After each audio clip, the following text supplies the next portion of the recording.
Welcome to another episode of Neowolf News. I am your host, Neowolf. Have you ever heard of the Dakota conflict or the Dakota Uprising of 1862 in Minnesota?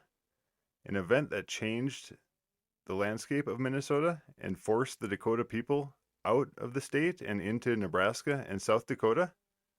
Up until this point, the integration between the settlers and the native people was going very well, but this event changed that and changed the course of history forever.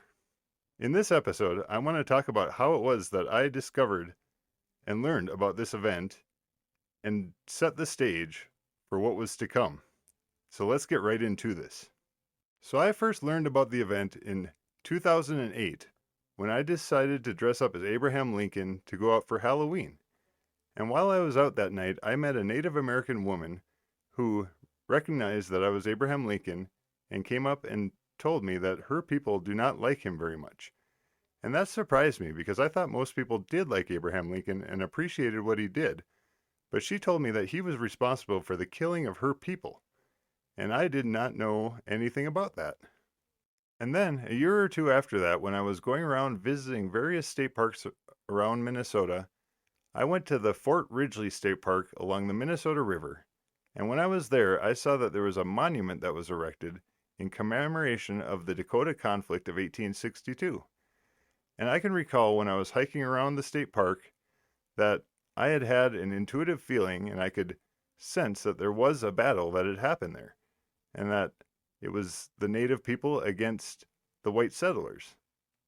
And then in 2010, during my first visit to Pipestone, when I went to the Keeper's Gift Shop, I purchased a DVD series called 500 Nations that was produced by Kevin Costner, and I waited until the winter to watch it, and when I was viewing the series, a part of it talked about the Dakota conflict in Minnesota in 1862, and it talked about some of the battle sites that there were in the state. So I decided that the next summer that I would go around and visit some of these sites to go and interpret these sites for myself. So I want to start this story in 1825 and the signing of the treaty at Prairie du Chien in modern-day Wisconsin. And in this treaty signing, this defined the boundaries of the native land in this region.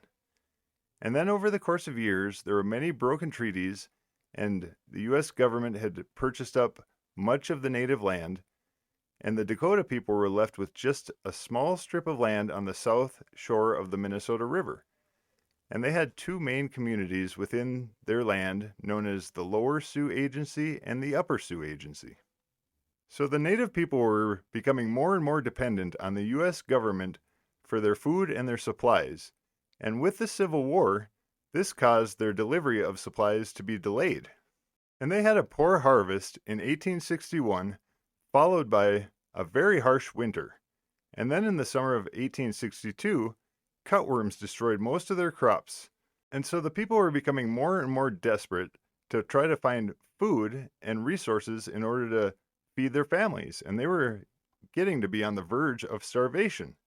So they were going to the traders, and the traders at first were extending them credit, but when they weren't able to pay back the credit, they cut them off. And there's an infamous quote from one of the traders, Andrew Myrick, who said, "So far as I am concerned, if they are hungry, let them eat grass or their own dung." And so they had their supplies and their food locked up in a storehouse, and they were waiting for the annuities to be delivered before they were going to release the food and the supplies. But the people needed the food and they needed the supplies, and the tension and the pressure of feeding their families was growing stronger and stronger.